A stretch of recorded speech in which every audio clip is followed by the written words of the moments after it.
Hello there, and kapla! We are really excited today to be taking a look at Star Trek Into the Unknown, Rising Tensions, the campaign expansion for Star Trek Into the Unknown by WizKids. We're going to be taking our first look at this expansion, and this is a review copy sent to the channel by WizKids, so big thanks to WizKids for sending this out. This is a very exciting day.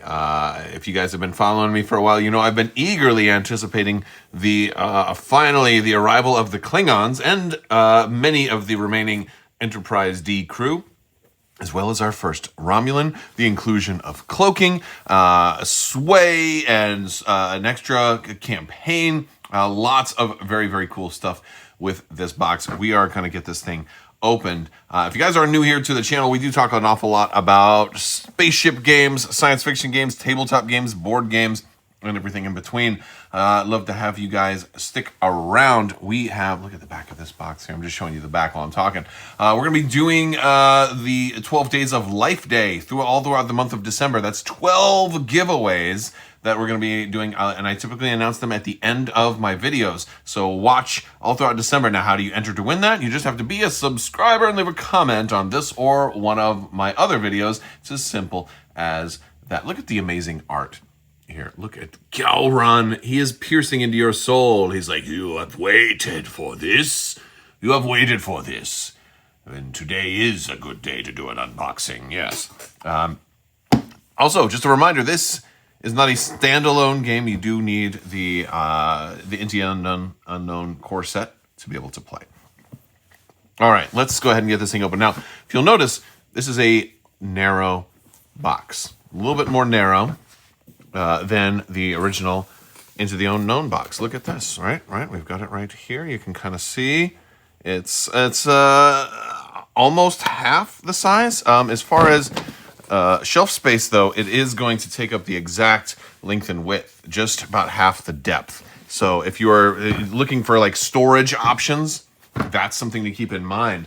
I'm going to get this thing open. We're going to show you everything that comes in here. We're going to look at all of the officers. Now, I know there have been some spoilers out there already. There was some early things that had came out. I have really tried not to look at those very much because I wanted to get like first reactions. So, yeah, so I'll be interested to compare my first reactions with your first reactions for just about everything here. This is going to be my first reaction seeing. Now, granted, I have seen the ships at Adepticon. Oh, man, it's so nice, and it's never going to be this pretty and clean again because it's going to get fingerprints all over it. I already got one like right there, right? But, yeah, I just want to capture this moment for a little bit. Well, you better not hum any Star Trek. I'll get a strike from Paramount. So let's be careful. Let's be careful not to hum that. I'll hum my own music. La la la la la. Okay. All right. So first off, we have our insert here on the top. Everything that you want to see on the shelf right there. All of these pre-painted miniatures. We have ship bases. We have we've got damage decks. We've got all of that stuff. And we've got all of our components inside here. We have all of our cloaking information inside here. We've got cards. We've got we got all of our new cards here. I think a lot of these are ones that we've spoiled on the channel already, which is kind of cool.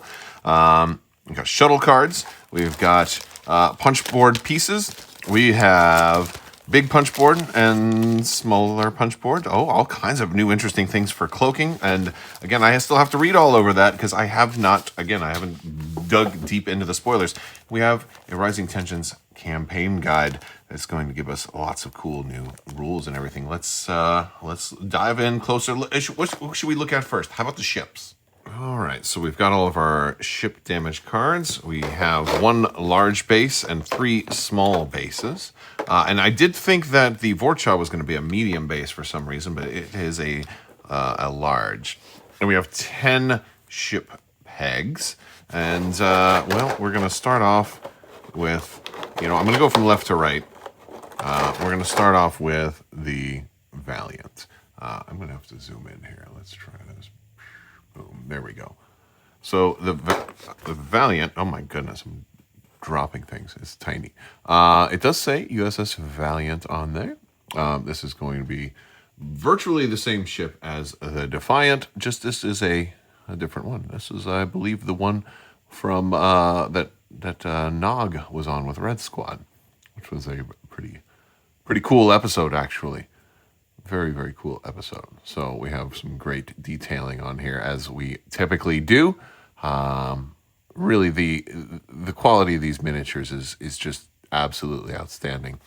And again, if you're unfamiliar with these, they go into these ship pegs, and you can choose what height you want them. You can put them at height 2 if you want, or keep them at height 1.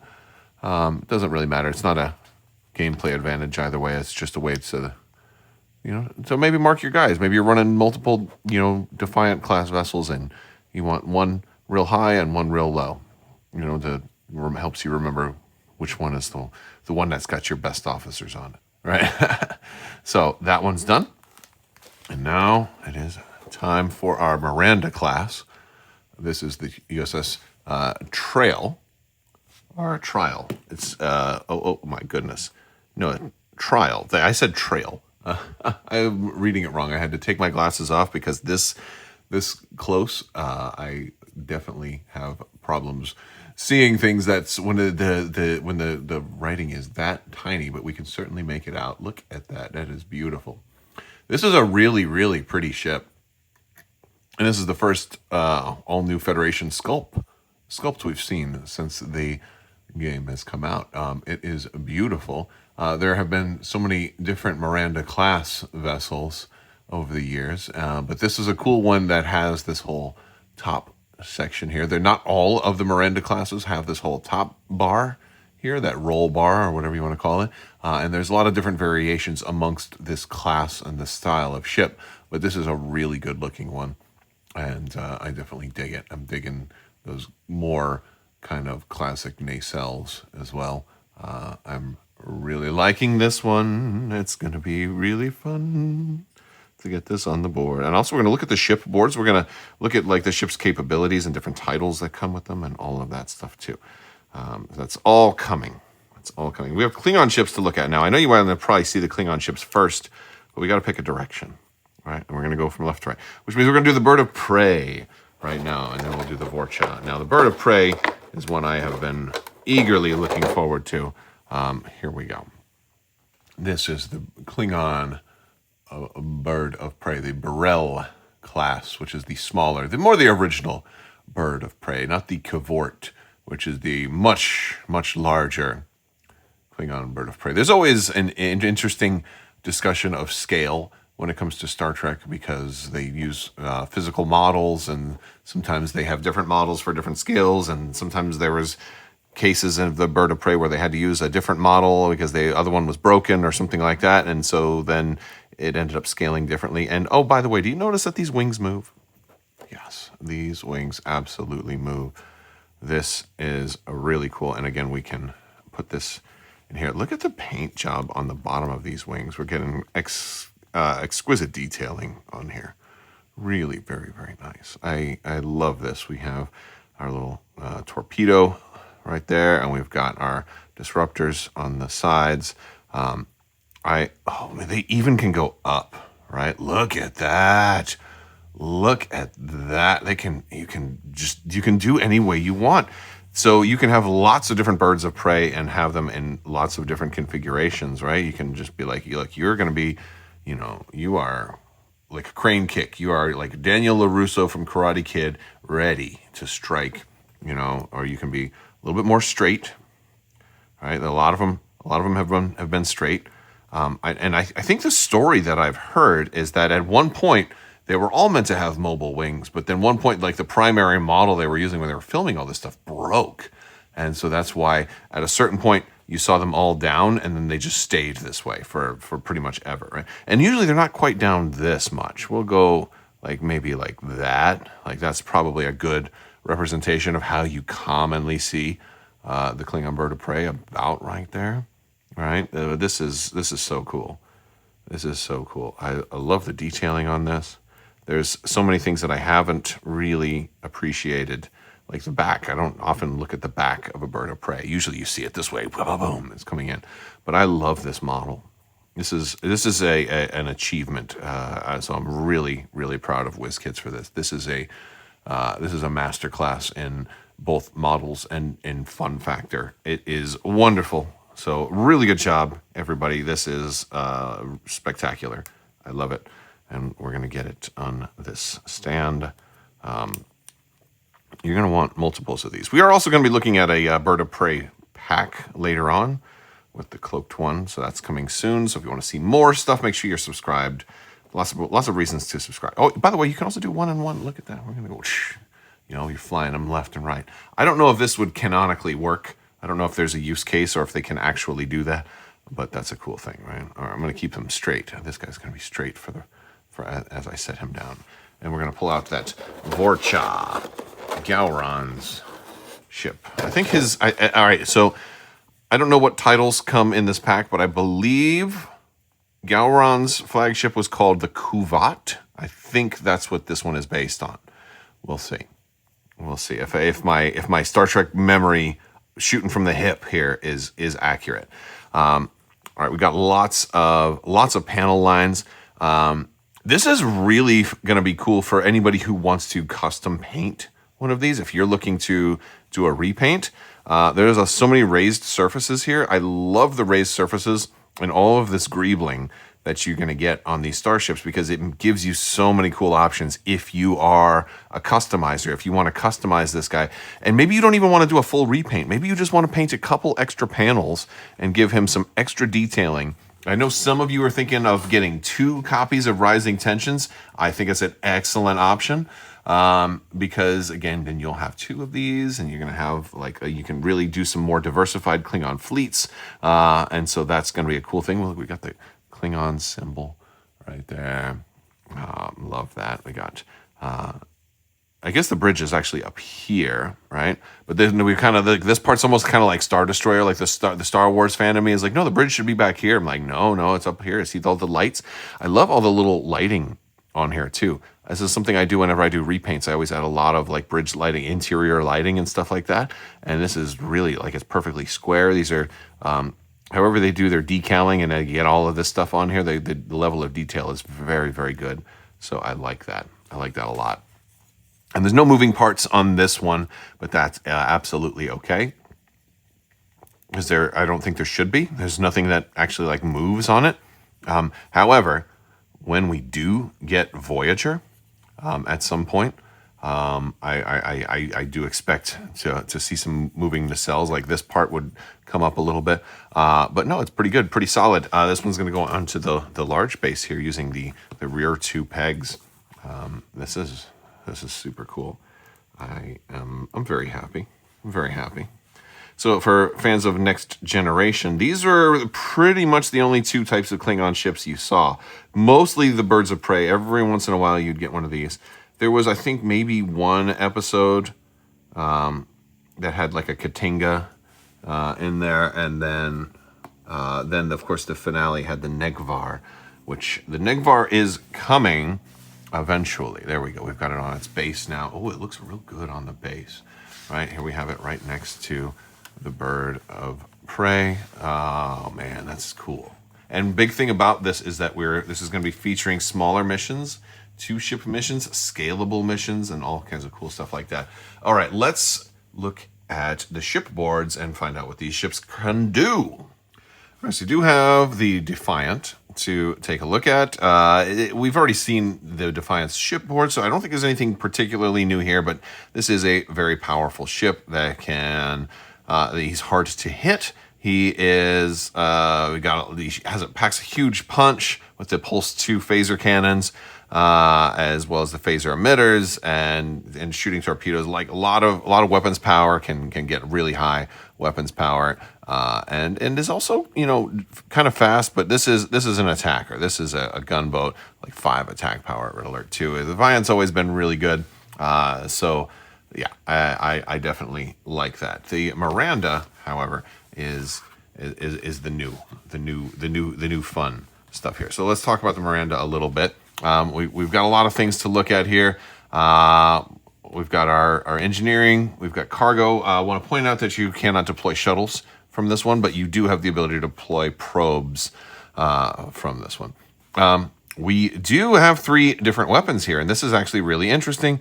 You've got a 1 through 4 dorsal ventral phaser battery in the front arc, the front 90-degree arc, right, which is pretty cool. You also have regular standard phaser emitters, front left, front right, and then rear half. And you've got 3 there, and you've got 4 photon torpedoes. Oh gosh, that does say proton torpedoes. That's supposed to be photon torpedoes. Pretty nice that we have 2 fore and 2 aft. We have call, alert, and warp. We have impulse. Also note that the impulse requirements will change a little bit from ship to ship. Steady approach is a cool ability that can give you pulse 1 until the end of the round if you want to do that. If you don't need to go super fast, go a little slower and gain some rerolls on your weapons. Again, this guy, he packs a punch, and he's fairly well-rounded too.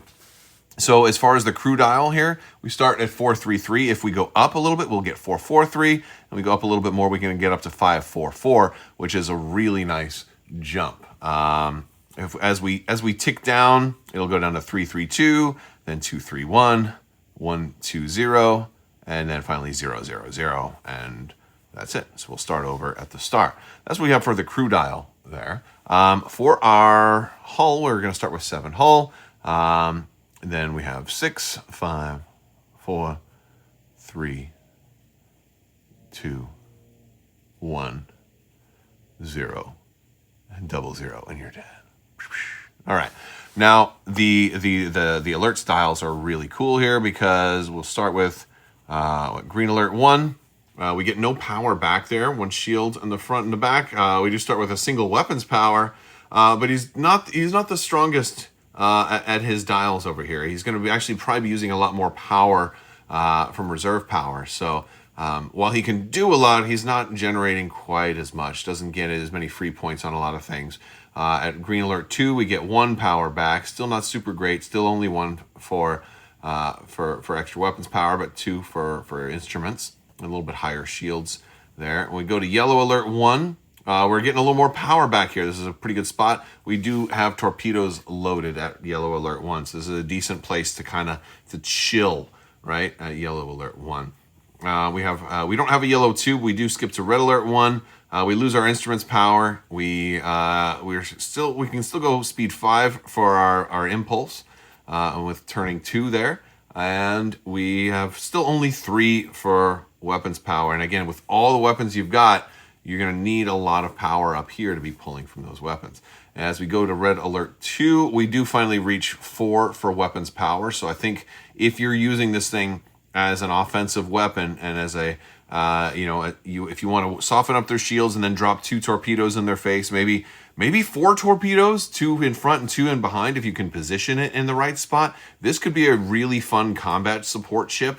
Maybe not leading the charge, but maybe a closer to come in and finish people up, or just to cause some chaos. And that's how I am immediately wanting to use this ship, is to just drop torpedoes all over the place and cause chaos. I think I'll have to recheck the rules because I think there's a limit to how many torpedoes you can actually have on the board at any given point in time. And if you run 2 Mirandas, I think you might push that limit. Or I might push that limit, I should say. But those are our dials for the Miranda. All right, next we're going to be looking at the Bird of Prey and the shipboard for this beautiful Burrell class Bird of Prey. We have some very interesting things here. So we have our engineering section, our cargo section, our med bay section. Also point out that you have to test 3 to biology to heal here, so it's a little harder to heal for the Bird of Prey. They don't have quite the same medical facilities of other ships. They do have disruptor cannons, front left and front right. They're power 4 there, and they're lethal 1. They have torpedo tubes only ×1, and it is in the front. Again, very canonically appropriate. I like the way that that's laid out. That's very cool. They have sensors 4-inch, comms 4-inch, or 2 inches, 4 plus that, or rather, I should say. Sensor lock. They have call, alert, and warp. And they have the impulse, and they have activate cloak. It's going to be 2 power to activate the cloak, plus that tricorder symbol. You are also going to have a reaction. It says at the start of its activation, if it did not cloak this phase, the ship may decloak. We're going to talk more about cloaking in a little bit, but basically, it's going to have you're going to place another.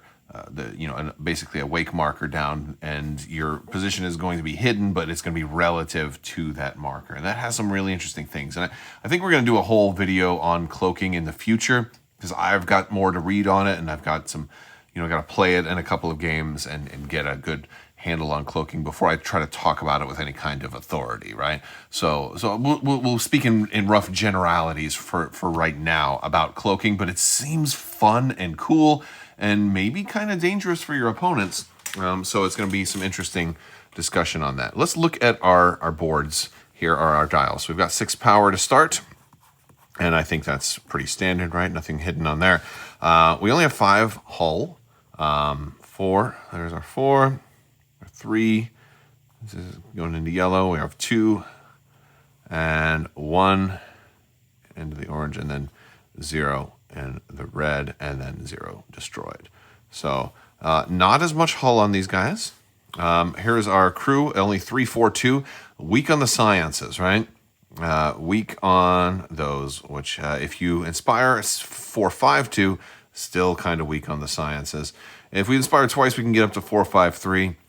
But I mean, considering the med bay not being as good, this is a ship that's a little bit more martial and a little, a little more red and yellow for stuff. So 3, 3, 1. So we go down 2, 2, 1, 1, 1, 0, and then 0, 0, 0. So let's reset it there. That's our crew dials. And for our alert status at green 1, we have a new indicator here, which is our cloak indicator. So you can cloak when this is up, and of course we can launch probes as well, which is cool. Now, of course, we don't have a natural probe thing on here, but of course, there are upgrades that do override certain things. So if we do have something that's going to let us launch a probe, we'll be able to do that with an upgrade. But so green alert 1. We do get 1 power back. We're 10, 1, 1, 1, 1, right? So if we go into green alert 2, we gain our shields up a little bit, but green alert 2, we go down to 0 power there. Let's take a look at yellow alert. Now we're getting 3 power back at yellow alert. We have 3 attack power. By the way, I want to point out we do lose, when we go down to yellow alert 1, we do lose the ability to cloak at yellow alert. So one of the things that I'm going to be reading about and getting into is whether or not I can be cloaked and then choose to call alert while I'm cloaked, and then kind of eventually get up to red alert and then decloak and then start doing all that stuff, which I think would be really cool. But I don't know if you cross in, if you lose that, if you automatically decloak. These are things that I'm going to read into and learn a little bit more about as we kind of dig deeper into the rule book and into this expansion. So that's yellow alert 1, which it looks like it's pretty well rounded, as it tends to be. At red 1, we are up to 4 attack power. So red 1 is really nice. We're still getting 2 power back. We're still fairly fast at 7 impulse. We don't get any extra instrument power, but we're 3 and 2 for shields. We're going to go through energy very quickly this way, but we won't have to spend too much energy on our disruptors, which is kind of nice. So maybe we'll be okay.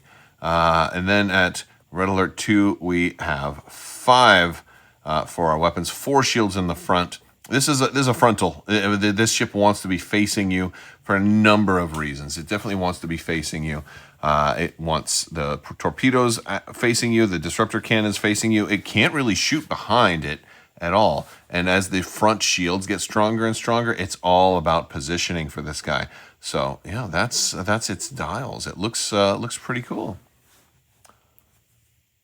Next up, it is the Vorcha, and I really like this ship. It is very well rounded. It has a lot of cool things about this ship, and we're going to talk about these here. One of the first things I noticed when looking at this ship was the crew dial. We already have a 3 for our sciences here, which makes this one like, hey, this is going to be great for doing objectives. It's very well rounded for the crew. It's got a pretty diverse crew, and it gives the Klingons now all of a sudden they have their attack ship and now they have their mission ship, right? But it can also do a lot of other things. It can deploy the Toron class shuttle, has that automatically baked into it. Medical care is a little bit easier here with only 2, so it's got a better med bay. It's got a better weapons spread, which is also very cool. You might not always be doing that, but you can totally do that. So yeah, and you've got your instruments, you got your sensor lock. You still have activate, cloak, impulse, and the reaction to decloak, and call alert and warp. So like pretty much most of the rest of it is fairly standard and has things that you typically expect to see. And we'll look at the shuttles also when we look at all the cards, but it seems like it's a little bit more well-rounded. We're going to start with 7 energy as well, which is very nice. We have 7 hull to start with. So there we go. We're going to just work through the hull dial. 6, there's our 5 into the yellow. There's our 4.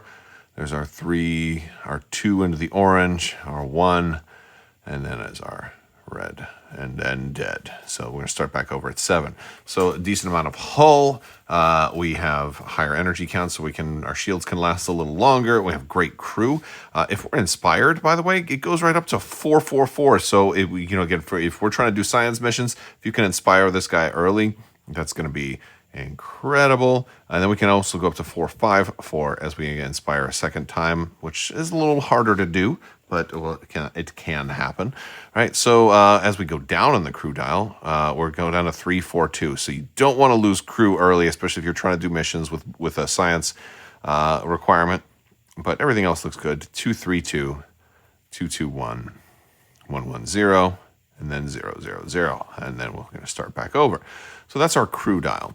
Let's look at our actual dial here because we have more. Again, we're a bigger ship here. We're on a large base, right? We've got some new things over here. So let's look at this. So green 1, we're going to get 1 power back. Again, we can cloak and launch probes. We're a 9, so we're definitely a faster ship. If it's a fast ship, you've never heard of the Vorchar class attack cruiser? It's the ship that made the Utopia Planitia run in less than 20 light years. Okay, so it's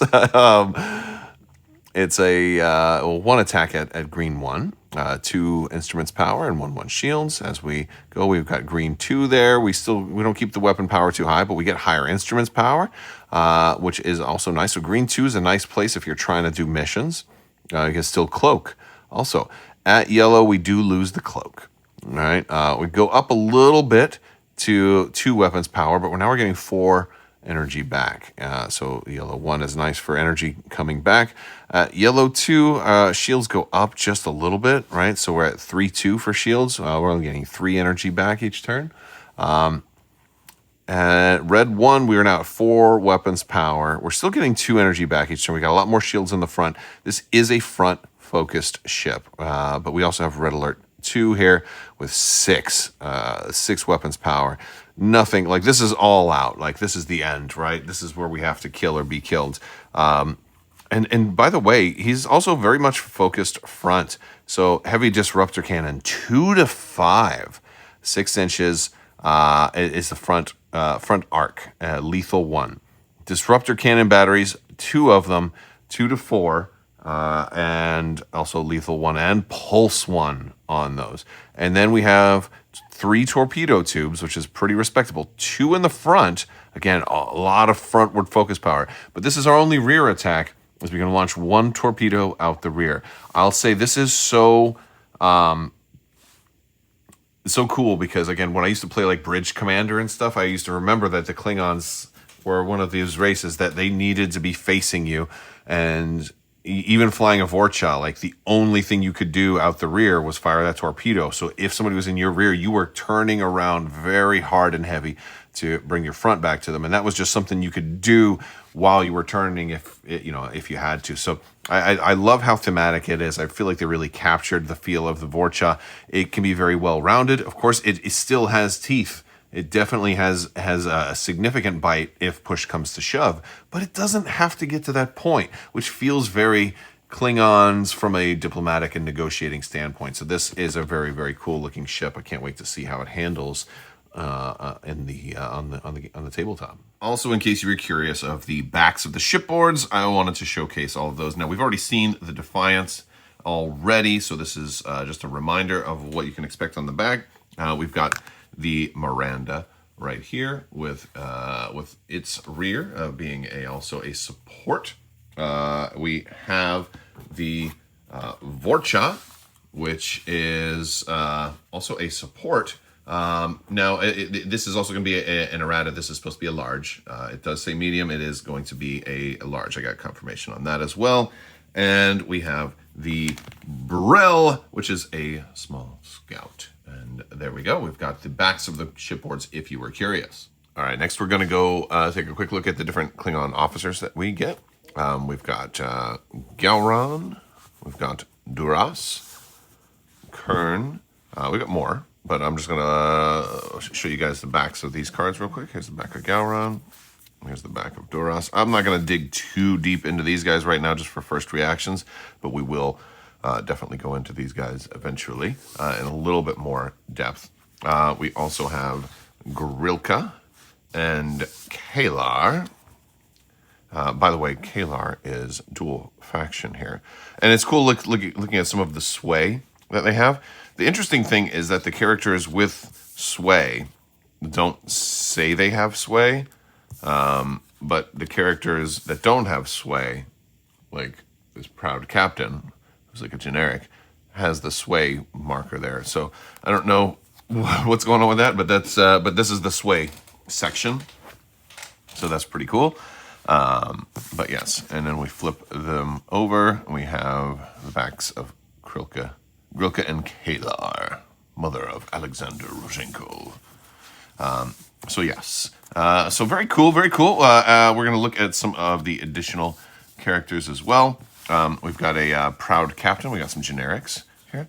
We've got a restless first officer and a savvy engineer. And we'll go ahead and flip them over as well. Notice the Klingons are all 2 health, which is definitely something that you can continue to expect from Klingons for the most part, which is very cool. We have the cunning weapons officer, the wary science officer, and 2 copies of the loyal commander, who is our line officer here. There's the back of the loyal commander, the wary science officer, and the weapons officer. Those are our Klingon. And before we look at our Federation officers, I will point out that Kalar is both Federation and Klingon, so she should have been the last one I showed, since she kind of bridges the gap from one to the other. But that's Kalar again, just to start us off. Right now, let's take a look at our Enterprise bridge crew. We've got William Riker, Deanna Troi, and Beverly Crusher, and we're gonna flip them over and show you the backs of them. There we go. Which is very cool. Diplomacy 2, Empathy 2 on Deanna Troi. We also have the Dream Team, Geordi LaForge and Data. And also 1 dual faction officer, our first Romulan to rule. But in this particular case, she's just going to be Federation, considering there's no Romulan ships just yet, but maybe someday soon, who knows. All right, but let's flip them over and take a look at the backs of these as well. Data has 3 health. Well, that is a pretty cool thing. So, all right, there we go. And as far as generics, we're not getting a whole bunch of generic Federation officers, but we do get 2 reliable commanders. which are your typical line officer that you have. So no worries there. You're going to get at least one extra reliable commander per ship. So that works out. Here we have a quick look at the Miranda's damage deck. If you wanted to see the backs of the cards, they all look like that. Here we have the Burrell's damage deck, and if you wanted to have a look at the back, it looks like that. And the Vorcha has 6 cards instead of the 5 for the other ships. And if you wanted to see the back of the damage deck, it looks like that. Let's take a look at our upgrades, starting with the titles. We have the USS Valiant. That one gives us the attack run ability. We have, which is pretty nice if you're, you basically you're charging at somebody, you can be a little harder to hit, which actually I really like that one. Makes up for the lack of cloaking, right? Maybe. The USS Trial has a reaction on board. The Bortas, and I was wrong, it's not the Kuvat. The Kuvat was a different ship. I should have known it was the Bortas, but again, I was going with my memory. But the Bortas has a hail option where you can receive hails instead, and then the Burkuk gets a bonus when cloaked. We also have escape pods. We have probes, and the Relic Armory, which is a pretty cool one for the Klingons that allow you to inspire people, which is a very nice thing. And some a little more specific ones that you probably haven't seen before. We've got the modernized drive system for the Miranda, which lets you increase your speed unless you're at red alert. Although if you're at red alert, you're probably sitting there shooting. You're probably not moving too much. We've got the Toron-class shuttle berth. If you wanted to be able to deploy a Toron-class shuttle from maybe a bird of prey or something like that that otherwise couldn't. And then the Romulan cloaking device. By the way, this is Defiant only, which is cool. Defiance-class escort with USS Defiant title equipped only. So the title, I was wondering how they were going to do that, and that's a great way to do it. Yes, this lets you activate the cloak, and that's going to be a fun thing. Just running through some of the other cards, we have the double-sided probe and escape pod cards, and then the quantum and quantum and photon torpedoes. We have our influence tracker card that comes with this as well. We're also going to be getting the neutral supply ship. We're going to have 2 cards of these, and that's kind of how they're going to look. We have the Klingons cards. We have the Honor Guard. We'll get these 2. And these are all double-sided as well. I think we've looked at some of these already. There's our boarding party and repair team. And they also have a boarding party and honor guard there as well. We can take a look at the Toron-class shuttle. We have an A, B, and C model here. They are going to look like so. But yeah, so that's not terrible. 3 weapons power from that shuttle, so that'll be kind of fun. And I'm sure people are going to be trying to 3D print and come up with, all kinds of stand-ins instead of tokens. Let's take a look at our directives as well. I know we had previewed some of these already. There's Uphold the Empire's Oaths, and It Is a Good Day to Die. We've got Actions Surpass Words, and Boisterous Demeanor, and we have Glory Awaits, and Deeds Worthy of Song. We also have one more really interesting card, and that's this Artifact Ship. It's a neutral unit that can trigger off of hazards, and it follows like an AI, where it does the first 2 things that it can. It'll fire weapons, and then it will, or it will close in, or it will seek foes, and that's kind of a cool, like the simplest AI that I've seen on a single card, and I love it. It's just a nice automated system to to be able to kind of field a third ancient intelligence. We've got a new situation called Unexplained Biosigns. We also have a new overture called Critical Supply Drop. And instead of 1 new complication, we get 2 new complications. We have On the Tide of Ages, as well as surface strikes. So we got some new ways to spice up our games. All right, so as we look at our cardboard here, first off, excellent cardboard. Again, things are labeled so you're not confused right off the bat. We've got some extra victory points. We've got our Toron class shuttles. We have our neutral unit cards here. We've got our boarding teams and all of these, all of our team cardboard, torpedo probes, and then of course these are for cloaking. These are those wake markers, and they're going to look like that. And if you notice, they have all the A, B, C, D, E, F, G, H, and those are going to tie in to the three, the whole cloak dashboards, right? These stealth dials. And we're going to put these together and show you how they work. All right, so you have two sides to your stealth tracker, right? And this is going to be the back side. This is the side that you're going to set and then set face down, and then the stealth tracker side is going to be face up. You're going to have these two position and distance sliders that kind of go over here and cover up this window. And this is just going to be a little piece for the plastic that holds the dials in place. On the back is going to be the more important thing.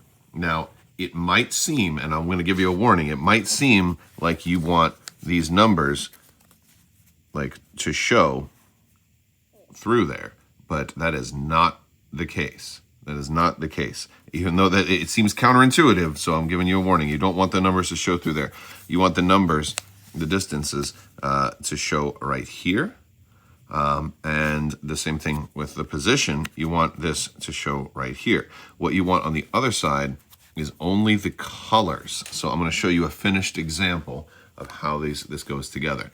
Right here, the stealth tracker, it should look like this with distance and position. And if somebody is able to force you to get information about your stealth, whether they fired a torpedo close to you and you have to prove where you are or where you're not, you'll reveal one of these, like, oh, I'm in this colored position, which is going to reference this tracker. Like, oh, I'm in that quadrant. And so they can get limited information based on this. This is why this is facing up.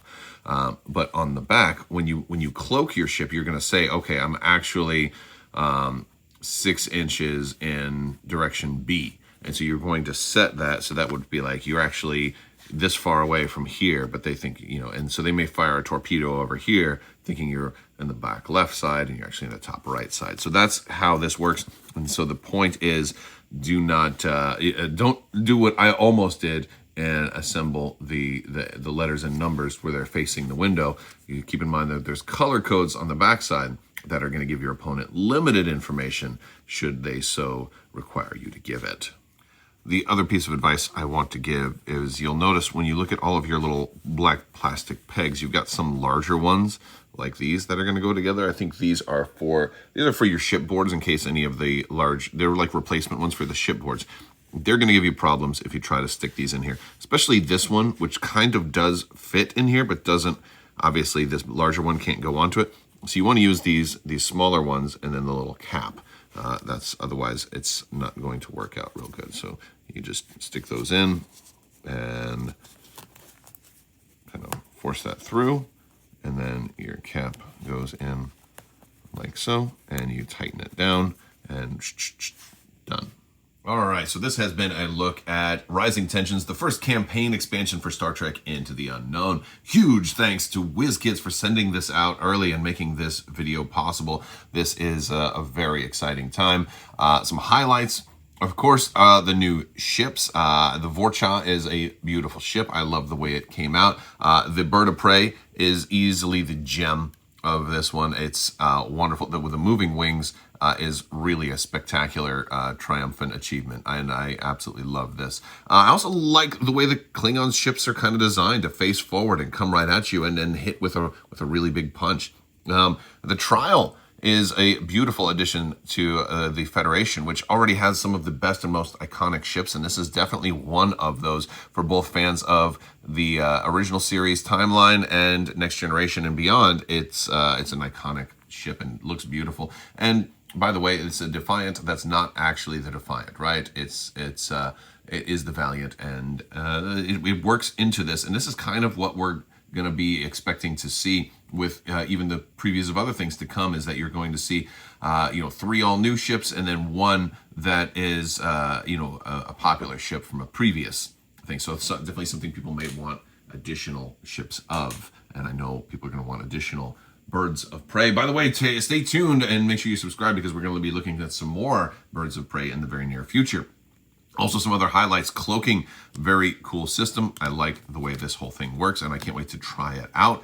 Even the Federation gets to cloak with the new cards and the Romulan cloaking device. Having all the rest of the bridge crew from the Enterprise is cool. Our first Romulan officer is a really nice tease of things to come. And having so many very recognizable Klingons like Kern and Duras and Kalar, and even Grilka to surprise a lot of folks, which is a really cool thing. And of course, Gowron. You got to have those amazing eyes of Gowron, right? So a lot of really fun things to play around with in this expansion. Can't wait to dive deeper into it, and we'll be doing more Star Trek Into the Unknown content. So if you're a fan of Star Trek, spaceships, tabletop games, or any of the above, I'd love to have you stick around, and I will talk to you later. Again, big thanks to WizKids once again. Huge thanks to my patrons. You guys are amazing and help make this whole channel possible. I will talk to you later. May the Force be with you. Live long and prosper. Be excellent to each other. Party on, dudes. The spice must flow. You can't take the sky from me, and I will wash your socks.